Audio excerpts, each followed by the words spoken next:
नमस्कार दोस्तों, ये कहानी सिर्फ महाकुंभ की नहीं बल्कि उस कड़वे सच की है जो श्रद्धा के सैलाब में दबा दिया गया। वो सच जिसे सरकार ने अपनी सफलता की तस्वीर बचाने के लिए छुपाने की हर मुमकिन कोशिश की। उत्तर प्रदेश सरकार और मुख्यमंत्री योगी इतना डर गए कि कहीं इस हादसे से उनकी कामयाबी की चमक फीकी ना पड़ जाए, इसलिए उन्होंने उन परिवारों के दर्द को भी दबा दिया जिन्होंने इस हादसे में अपने माँ बाप, भाई बहन और बच्चों को खो दिया। 1:10 से लेके 1:30 बजे के बीच में घटना घटित हुई। 30 श्रद्धालुओं की मौत हुई। यहाँ तक कि मौत के बाद भी परिवारों को 5-5 लाख रुपए नगद देकर चुप कराने की कोशिश की गई ताकि ये दर्दनाक हकीकत किसी कैमरे तक, किसी माइक तक, किसी अखबार तक ना पहुँच पाए। 19 तारीख को करीब हमको 5 लाख रुपया करके दिए। वहाँ पे मेरी माँ की मृत्यु हो गई। यहाँ पर साहब लोग आए थे, यूपी साहब हैं, और 5 लाख रुपया हमको दिए, हम प्राप्त किए हैं। यूपी सरकार से 3 ऑफिसर और एक ड्राइवर, 4 आदमी वो लोग आया था, तो लोग 5 लाख रुपया कैश दीदी हाथ में देके किए हैं। 29 जनवरी मौनी अमावस्या की रात जब पूरा प्रयागराज श्रद्धा में डूबा हुआ था, उसी रात महाकुंभ के इतिहास का सबसे काला अध्याय लिखा गया। प्रयागराज में करोड़ों श्रद्धालु गंगा स्नान के लिए पहुंचे थे, लेकिन भीड़ बेकाबू हो गई। कई घाटों पर भगदड़ मच गई और दर्जनों मासूमों की जान चली गई। पर क्या ये सच बताया गया? सरकार ने 15 घंटों तक कोई आधिकारिक पुष्टि नहीं की, कोई आंकड़ा नहीं, कोई जवाब नहीं। लोग अपने परिवार वालों को अस्पतालों, सड़कों और घाटों पर खोजते रहे। अस्पतालों में अफरा तफरी थी, लेकिन प्रशासन खामोश था। यहाँ तक कि एक सीनियर पुलिस अधिकारी ने कैमरे पर कहा कि कोई भगदड़ नहीं हुई।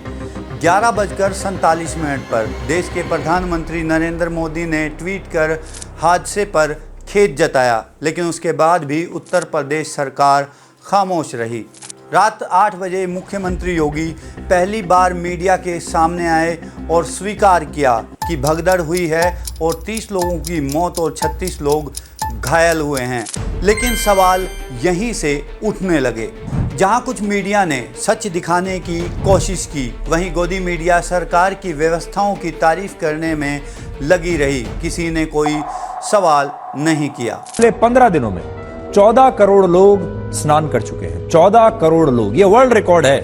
कुछ ही घंटों में 10 करोड़ लोग संगम में डुबकी लगाएंगे, ऐसा अनुमान है। 10 करोड़ लोग, 40 करोड़ लोग जहां पर आएंगे। महाकुंभ के चौथे दिन 30 लाख श्रद्धालुओं ने त्रिवेणी संगम में पवित्र डुबकी लगाई है। Snans 10 crore today alone. The faithful have a field day. Stunning colors of Mahakumbh. किसी ने कोई सवाल नहीं पूछा कि भगदड़ क्यों हुई, व्यवस्था कहाँ थी, सरकार ने इतने घंटों तक सच्चाई को क्यों छुपा कर रखा। क्या वाकई में 30 लोग ही मारे गए हैं? क्या घटना सिर्फ एक ही जगह हुई है? BBC, news laundry, Lallan top और TV9 जैसे कुछ मीडिया चैनल्स ने सरकार के इस आंकड़े पर संदेह जताया। 5 फरवरी की न्यूज़ लॉन्ड्री की एक रिपोर्ट के अनुसार भगदड़ में लगभग 79 लोगों की मौत हुई थी, लेकिन सरकार मानने को तैयार नहीं थी। प्रशासन स्टैम्पिड में मारे गए लोगों का आंकड़ा जारी न कर रहा हो, लेकिन न्यूज़ लॉन्ड्री ने अपने इन्वेस्टिगेशन में पाया कि यहाँ के मोतीलाल नेहरू कॉलेज और स्वरूप रानी अस्पताल में अब तक 79 बॉडीज स्टैम्पिड से जुड़ी हुई आई है, जिसमें से 72 यानी 72 का 100 उनके परिजनों को सौंपा जा चुका है। यहाँ पे लाशें पड़ी हुई थी, कोई पूछने वाला नहीं था। मलबे में से लाशें निकल रही थी। ये आप देखेंगे एक ट्रैक्टर भर करके यहाँ से कपड़े, लत्ते, चप्पल सब कुछ ले जाया जा रहा है। भगदड़ के जो निशानियां हैं उसको हटाया जा रहा है। कम से कम 7-8 ट्रैक्टर गए। भगदड़ हुई है, उसका किसी वीडियो में किसी चैनल में कैजुअलिटी का कहीं जिक्र ही नहीं है। इतने कार्ड यहाँ पे लावारिस है, इसका मतलब ये लोग कहाँ चले गए। हम लोग उठा रहे हैं, गिर रहे हैं, लोग कितने कुचल भी गए। उन्होंने ये बात क्यों नहीं बताया कि संगम के अलावा झूसी इलाके में भी भगदड़ मची थी। ये वो है जिन्होंने अपने सामने लोगों को गिरते मरते देखा है, और इसकी जवाबदेही कौन तय करेगा? मेला के जो डीएम हैं विजय किरण आनंद वो तय करेंगे, मेला के एसएसपी राजेश द्विवेदी तय करेंगे, I am naming out them. जो मेला के डीआईजी हैं वैभव कृष्णा ये तय करेंगे, या तमाम बड़े अधिकारी या जो लखनऊ में बैठे आला अधिकारी? इससे ज्यादा आपको क्या सबूत चाहिए? आप इसके बारे में क्यों नहीं बता रहे हैं? मेला के जो डीआईजी हैं वैभव कृष्णा उन्होंने क्यों नहीं बताया इसके बारे में? क्या वो मुख्यमंत्री से भी छुपा रहे हैं? क्या वो प्रधानमंत्री से भी छुपा रहे हैं? मीडिया और विपक्ष के तीखे सवालों के बाद आखिरकार 19 फरवरी को 1:10 से लेके 1:30 बजे के बीच में घटना घटित हुई। 30 श्रद्धालुओं की मौत हुई। प्रयागराज के अंदर अलग अलग जगहों पर और भी अन्य स्थानों पर कुछ प्रेशर पॉइंट बने थे, उनमें भी 7 लोगों की मौतें हुई। सरकार ने इन 37 मृतकों के परिजनों को 25 लाख रुपए मुआवजा देने की घोषणा भी की। दोस्तों, 10 जून को बीबीसी के एक पत्रकार अभिनव गुप्ता की इस रिपोर्ट ने उत्तर प्रदेश सरकार और योगी के सारे झूठ को बेनकाब कर दिया। 11 राज्य और 50 जिलों की इस पड़ताल में बीबीसी ने 100 से ज़्यादा परिवारों से मुलाकात की। इन सब का कहना है कि इनके अपनों की मौत कुंभ भगदड़ के दौरान हुई।